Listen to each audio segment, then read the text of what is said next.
Therapists, if you're looking to grow your private pay caseload, you'll want to check out Thrizer.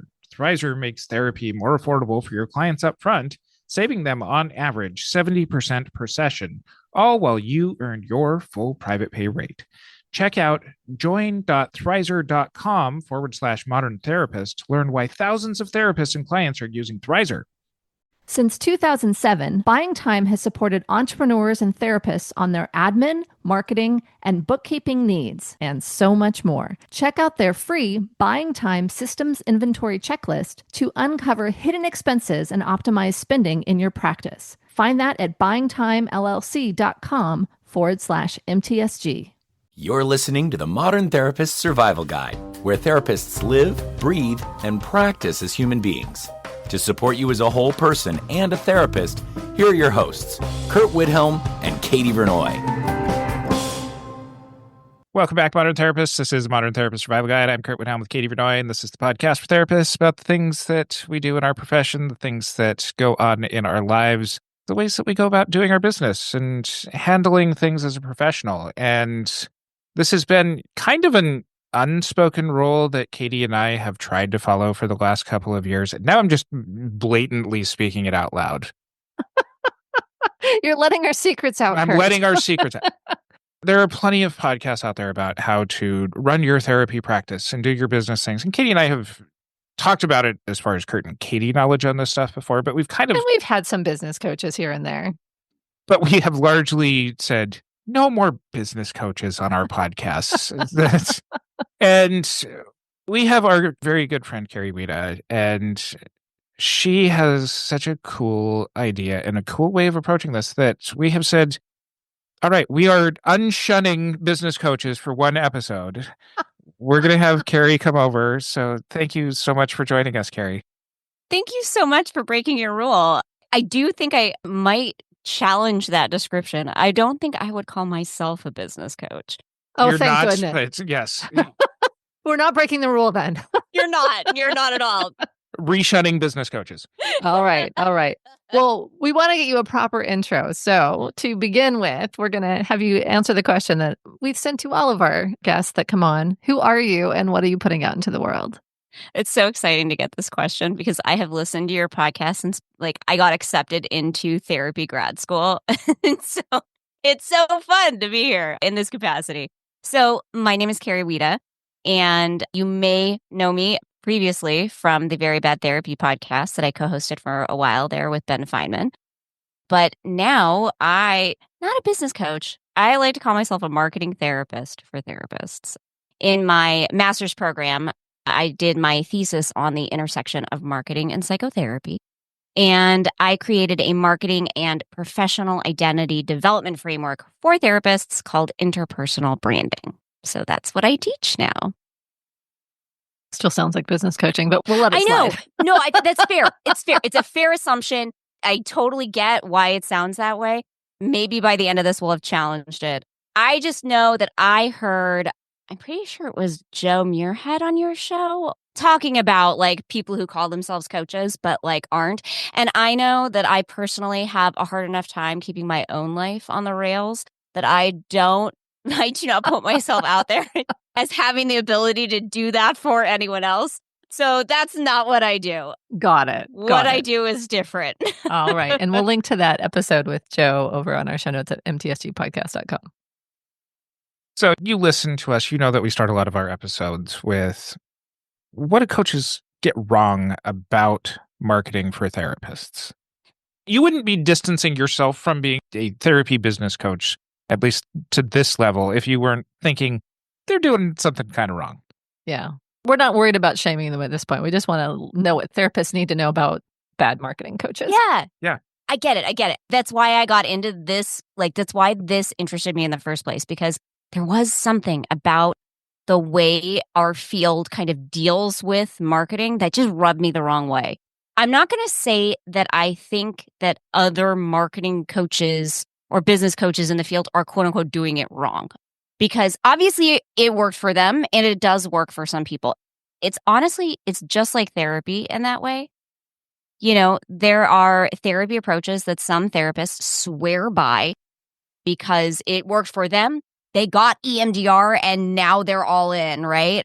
Mm-hmm. But then it doesn't work for other people. And so that is kind of what I started to kind of really react against was a lot of what comes out from business coaches is this is the way it is. This is the right way to do marketing, which at first I bought in. Like I was like, that's amazing. It sounds so simple and it's such a great soundbite. And where did they get this? Like, how did they come by this? And where's the research that says this is the right way to do it?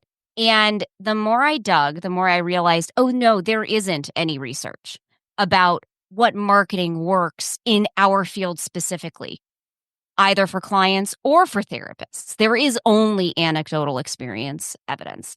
And that is what a lot of marketing coaches teach, is what worked for them, which is great until it doesn't work for you. What also bothers me is that a lot of what is communicated by these coaches, and again, like I keep saying these coaches like you suck. I don't mean that. I don't mean it like that. This is really more of a plea towards therapists who have listened to a lot of these podcasts or messages and are getting down on themselves because like it doesn't work for them or they still hate marketing, whatever. This is for you. What they're not sharing is that a lot of what they are kind of putting out there as the way it is done, the way it should be, what you should be doing, is what I call trickle-down marketing. These are business and marketing practices that come to us from other fields. They're long established, have been around forever, in many cases have become a little bit outdated. And they're just getting around to us because our field doesn't care at all about marketing. We just have a really conflicted relationship with it. In many respects, our field actively disdains marketing for a lot of reasons. I would say repulsed. Yes. And honestly, that experience is encouraged. So a lot of the trickle-down marketing that we get from these coaches was never intended for us. It was intended for e-commerce, online business marketing, side hustles, that kind of thing. And it does fit sometimes in many ways, often because a lot of the advice has to do with like niching down, that kind of thing. And it feels like it's a good fit because we as therapists already kind of slice and dice our consumers in that way by population or by diagnosis. And so it feels like such a good fit until you try to do it. And then you get really frustrated. Another thing that I think there's an overemphasis on, again, it's not like it's wrong, but there's an overemphasis on, is the mindset work. I feel like what I see is a lot of marketing coaches and business coaches will tell people that if you are feeling like embarrassed about putting yourself out there, if it feels icky, then you are dealing with imposter syndrome, right? Or if you are kind of resisting raising your rates, then you have money mindset issues, right? And again, it's the same thing. Like that probably is a fit for some people. There are definitely some folks who identify with those explanations, but I think there are others who don't. And again, for me, it's just like therapy. It feels very much like a CBT approach to say, you're having this experience, there's something wrong, there's a problem. It's your mindset. It's how you're thinking about it. You just need to reframe, right? Reframe how you're thinking about it. And again, works for some people. CBT, evidence-based, thousands of people, millions of people love it. Me personally, more of a postmodern narrative girl at heart. Mm-hmm. And so like for me, I started thinking, like really? We all just have like mindset issues. We all just like feel imposter syndrome. And I don't have any money mindset issues. I have no problem charging a fee, but I can absolutely relate to this feeling of like, there's something icky about it. Putting yourself out there, charging money for this work. So that is a lot of the research that I looked into was why do we feel this way? Are there systemic, deeper things at play? And there are so many. There are so many reasons why therapists hate marketing and feel icky about it. And so sure, it may be your mindset, but it's not always. So that's where I kind of differ or have frustrations with the current kind of marketing messaging that kind of gets pushed out there. That's so interesting. Therapists, if you're looking to attract private pay clients, Thrizer is the tool you need. Thrizer helps clients successfully navigate their out-of-network benefits to save on therapy upfront, and you still get your full private pay rate. Chances are you're already familiar with superbills, so how is Thrizer different? Superbills can be extremely overwhelming for clients to navigate, and Thrizer is transforming the process to be much simpler. Here's how. First, clients can instantly verify their out-of-network coverage with Thrizer's free benefits calculator. Then, Thrizer takes care of submitting claims, no more super bills, and dealing with all of the insurance stress. But what truly sets them apart is Thrizer Pay, the option for clients to just pay a copay for sessions instead of waiting 6+ weeks for a reimbursement check. They even cover the rest of the therapist rate to make you whole up front and then wait for the reimbursement on the client's behalf. This isn't too good to be true. Thousands of clients and clinicians are already using Thrizer to make the therapy process more seamless and accessible. Check them out at join.thrizer.com/modern therapist and use the code Modern Therapists to enjoy waived credit card fees for your first $2,500 in charges. We've talked about this topic a little bit. We'll link to that over in the show notes as well. And it feels like you've gone deeper. You've done some research into this to identify what actually should work or does work. What have you found? Yeah, I've been reading a lot of research. I have not done my own studies on this because it turns out it's real hard. Sure it is. Well, you just didn't manifest hard enough, and it's probably a mindset issue around why you're not able to do your own research. You're right. Secretly, I feel unqualified. No, the older I get, the more I realize there are no grown-ups, and you're probably qualified to do whatever you want in this life. So I embrace that. No, so my thesis was an interdisciplinary literature review, and it became interdisciplinary because it started with, well, I'm just going to find out what does our psychotherapy literature base say about marketing and how it affects therapy, how it affects clients, what works, what doesn't. And I'm telling you, like an exhaustive literature review uncovered this is back in like 2020, maybe uncovered 17, 20, maybe 25 articles about it. It's not well studied. What is well studied is a lot of direct to consumer marketing. There was for a while a push in the field to what could we learn from big pharma and how could we market our field. But there's been nothing about focusing on therapists specifically, like what works for individual therapists in this market. But for me, what really matters is it always struck me that I'm sure marketing must impact clients. How and to what extent? And shouldn't we be concerned about that in terms of how it impacts the therapeutic relationship? It must, right? We get told in grad school and everywhere that the most important part of building the therapeutic relationship is building rapport, right? And we get told that rapport building and the relationship begins in the first session. But it doesn't. It begins when somebody develops a first impression of you as a therapist. That's when the therapeutic relationship really begins. And so that was a lot of the literature that I looked at was how do impressions form? What is a first impression? And how does it affect the relationship that happens down the line? And it turns out that first impressions happen really fast. In less than a tenth of a second, you automatically form conclusions about a person based just on their face, a picture of their face. And then in the seconds after that, you start developing a more nuanced impression. But that is a really sticky thing that happens. They're kind of resistant to change. You double down in your confidence in your first impressions over time. So they happen. You can't stop them from happening. And they happen wherever a person encounters you, whether it's a referral, seeing your picture online, seeing you in person for the first time, if that's how it happens. And then that first impression influences the trajectory of the relationship that happens afterwards. If it's a good impression, it absolutely is more likely that the relationship will be good. It compounds in like an upward way, and the reverse is true.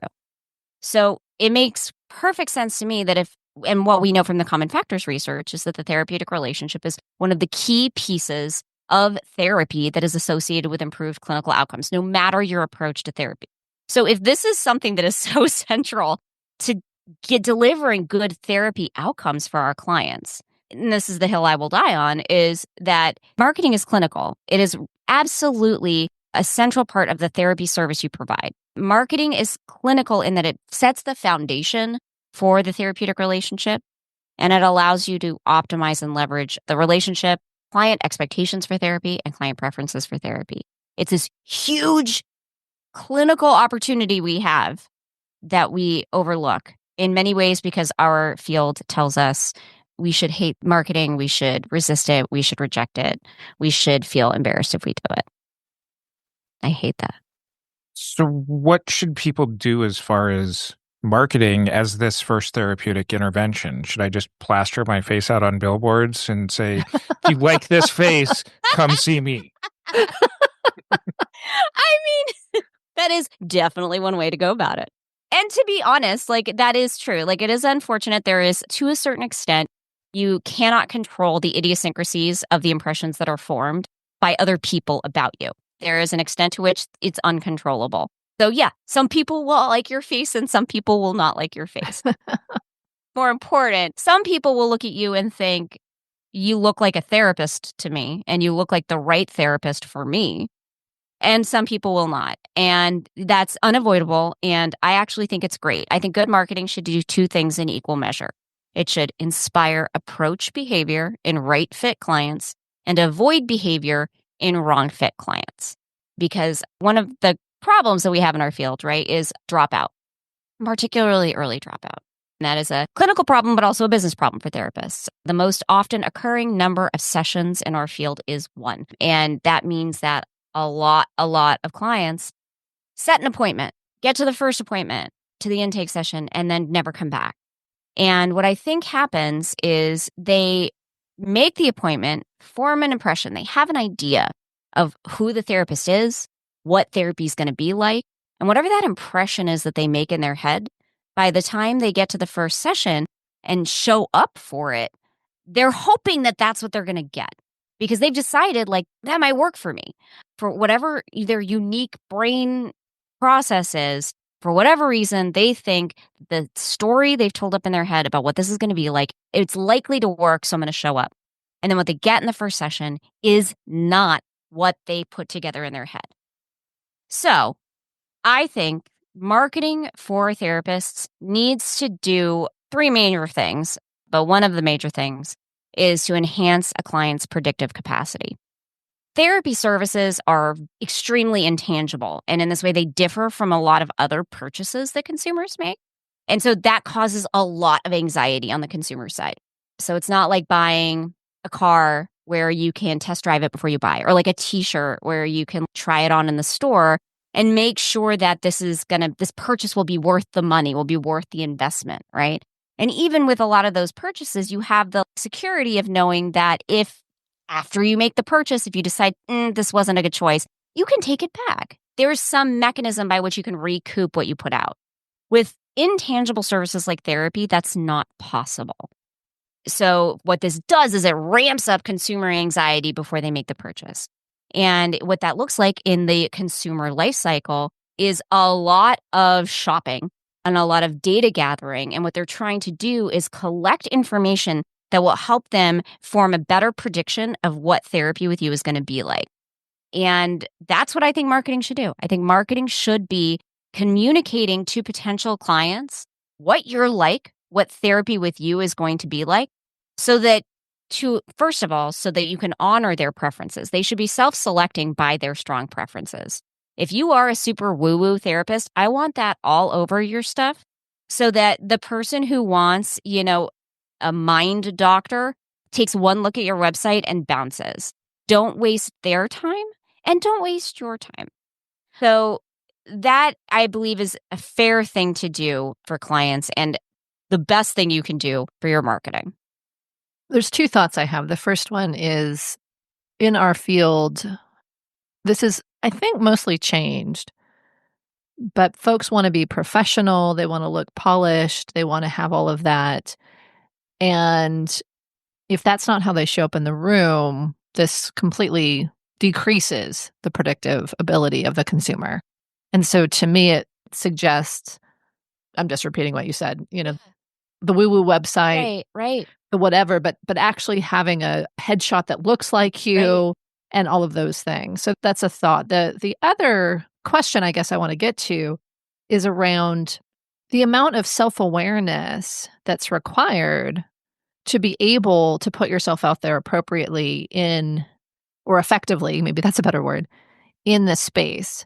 Because I think in the work that I've done with some clinicians and getting their practices started, those kinds of things, there's a lot of confusion and potentially not a huge amount of awareness around what a client gets from them. I think over time that can come, and for folks who have that ability to self-assess and really take stock, I think that becomes more possible. But I think there are a lot of therapists who don't get past what they should be as a therapist to a place of who they are as a therapist and understand how they're perceived. Absolutely. Okay, so these are two huge questions, right? And they're related. So what you're talking about with this idea of professionalism in our field, we know that we get a lot of like shoulding voices. You should be this way. You should act this way. A therapist should or should not definitely do XYZ in public, right? One of the things that I really learned is that our field kind of on purpose created this unspoken message that good therapists don't talk about themselves in public. This was seeded in the very foundations of our field because when psychotherapy became a thing, the predominant approach to therapy was psychoanalysis. And one of the clinical tentpoles of psychoanalysis is the unknowability of the therapist to the client. If the client knows personal things about the therapist, that taints the transference. It ruins therapy. It makes therapy itself, the clinical act, impossible. So at the very beginning, this idea that central to therapy working is the therapist being unknowable. I'm condensing so much into this because I want to be aware of time. But at the same time, there is also, our field came about at a time when we were in the birth of our field, especially the post-World War II era. We really wanted to maintain status parity with medical doctors. We wanted to be seen like them and not seen like some woo-woo offshoot, right? Yeah. And so what we did was we cribbed a lot of stuff culturally from medical doctors in order for us to be seen by the public as professionals who know a lot and are very, high status. We're white-collar professionals. We're not tarot card readers or whatever they had in 1946. So what you actually see this like straight up, we took our ethics codes and we based them on the ethics codes of the American Medical Association, and if you get into it, it's super wonky and I won't. But it gets really specific about how you can and should market yourself. And it has nothing to do with ethics of the client and issues of power and status and nothing. It's like, we don't do that. That's fine for some people, but we're doctors. We don't do that. And so it's things like, you're not allowed to make claims in your marketing and in your phone book ad. It's like, it's so funny. Like once you see it in black and white, it's unbelievable. But it really has to do with these like status issues that I think a lot of therapists today don't relate to. But these messages have still come down to us. So we get into this field and we inherit from a lot of the folks that have come before us in the field, our professors, our supervisors, directors at clinics. A lot of people come into this field because that appeals to them. They want to be that kind of professional. And so, of course, those are the messages that they propagate within the field to people who come after them, right? And so even though it's not really spoken straight out, we get this messaging, that this sense that good therapists don't want to market. They just want to do good work and put out their shingle. And the clients will come. That sense is still very much in effect in the medical community today. So I think it's up to therapists to decide whether or not they agree with that or not. You can be that kind of professional. You don't have to be. Any kind of therapeutic approach, from the most woo-woo to the most uptight medical model approach to therapy, has been demonstrated to be effective in working with clients.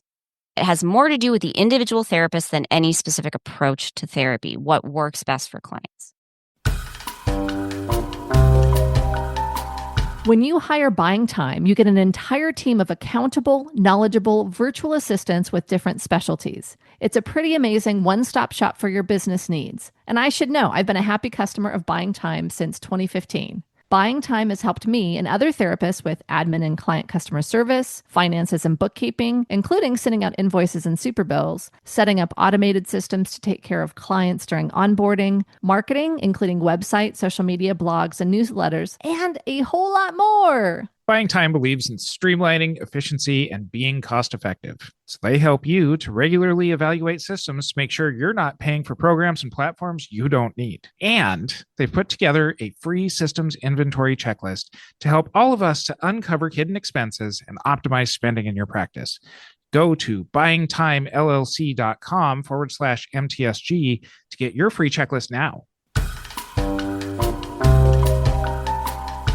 So I say all this because I think the very first thing that therapists need to do is start to identify these shoulding voices when they think about putting themselves out in public online, making a Psychology Today profile, making a website.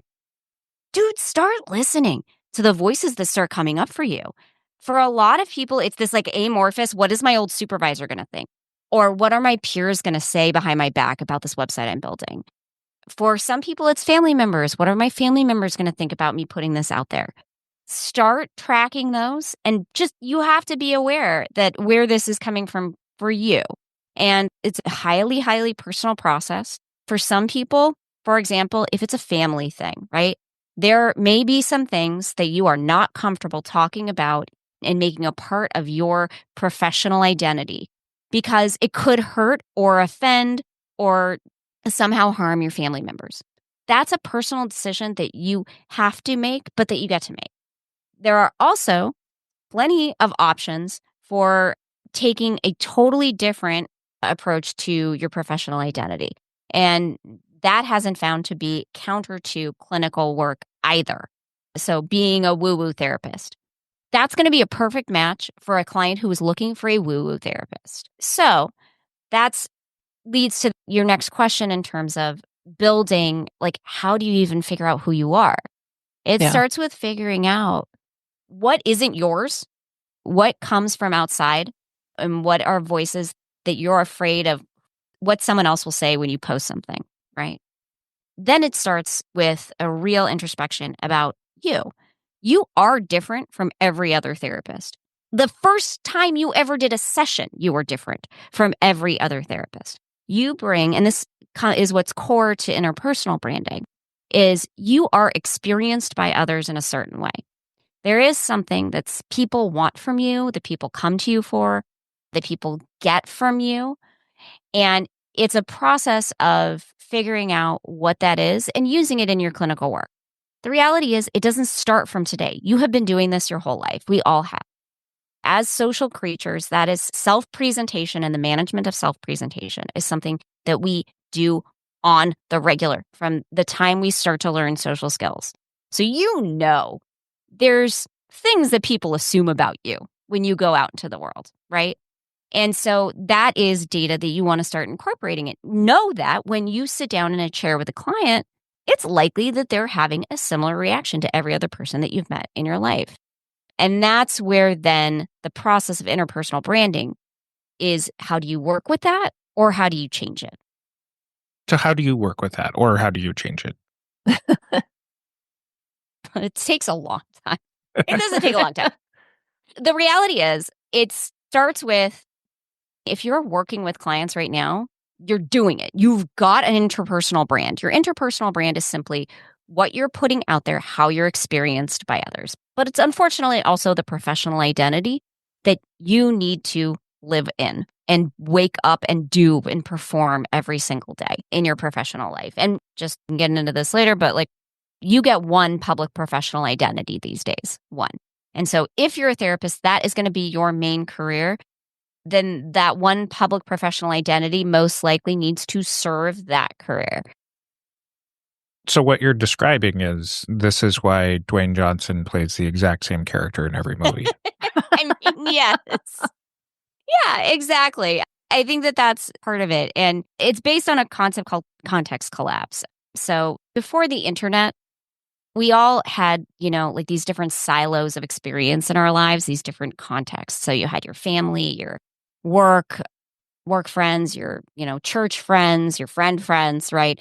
And to some extent, you could be a different person with each of these groups. But the internet has collapsed all of those contexts into one. So now anyone from any of these different contexts of your life can see you performing for these other groups. And if you have an identity that is more or less cohesive across all of these groups, then it's fine. It doesn't cause any problems.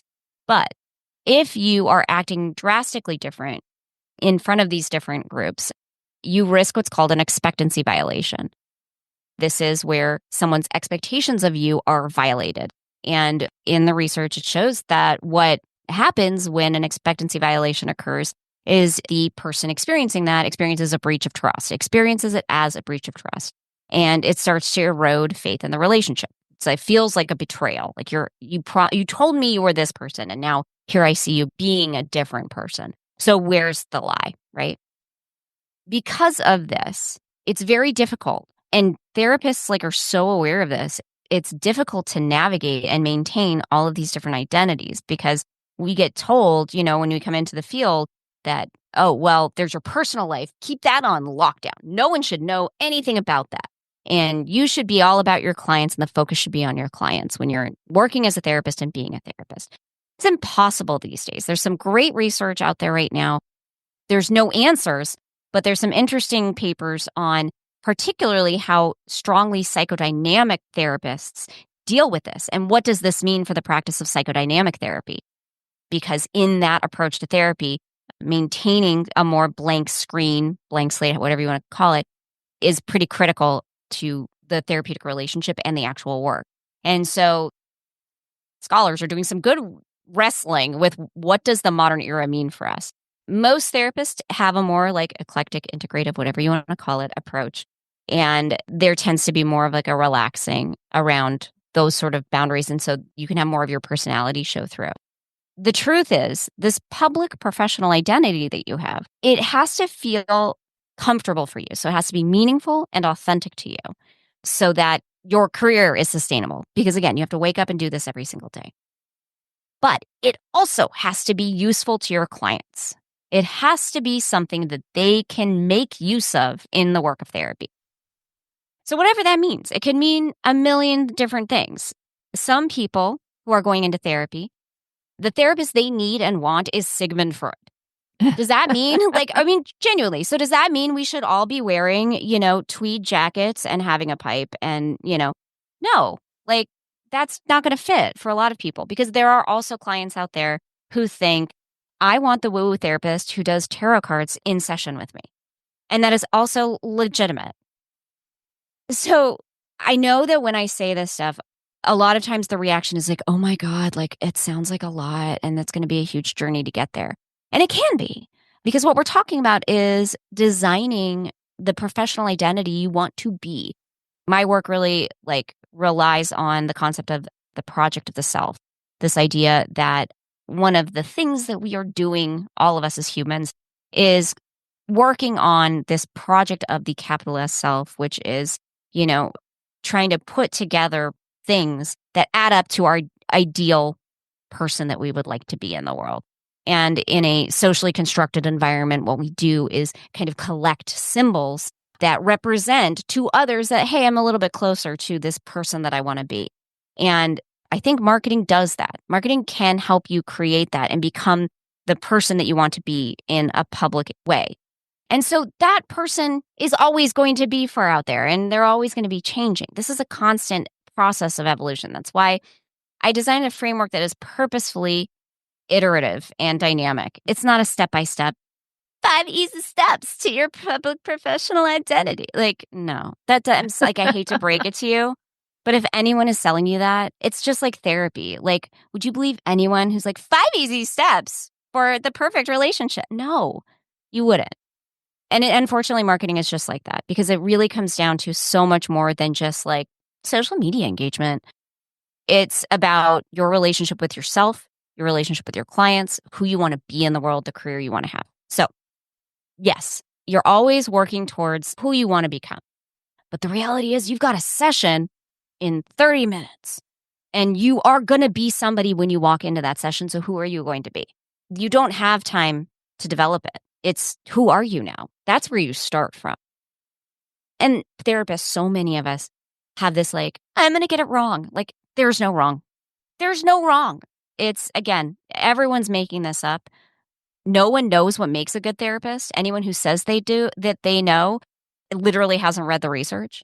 So it's important to like connect to the things that we do know works, like the relationship and establishing rapport with your client. And for a lot of people, when you walk into the room that like there's a certain way that you are with this client and there's a certain way you are with a different client. But overall, none of them would be shocked if they ran into you or if they watched a video of another session with another client. It's going to be under the general umbrella. So where are you right now? What does that general umbrella look like? What do you offer? Why would somebody come to you instead of the therapist next door? That's where it starts. But I just want to do CBT. Yeah, that's fine. That's great. I mean, I love it. I love it when people just want to do something like that because great, you've got a roadmap. But the reality is that it's a NIM study. I forget the year, but it was a study where they rigorously trained therapists in very manualized CBTs. The idea was we're going to get all these therapists to do CBT as the same as possible. As CBTE as possible. Exactly. As CBT as possible. To eliminate that being a confounding variable, the therapist effects being a confounding variable.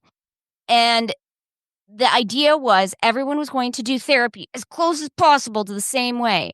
And what they found was that the differences of experience in therapy were greater between different therapists than within each therapist's clientele. You still had some therapists that got consistently better results than other therapists, even when they're doing the exact same CBT.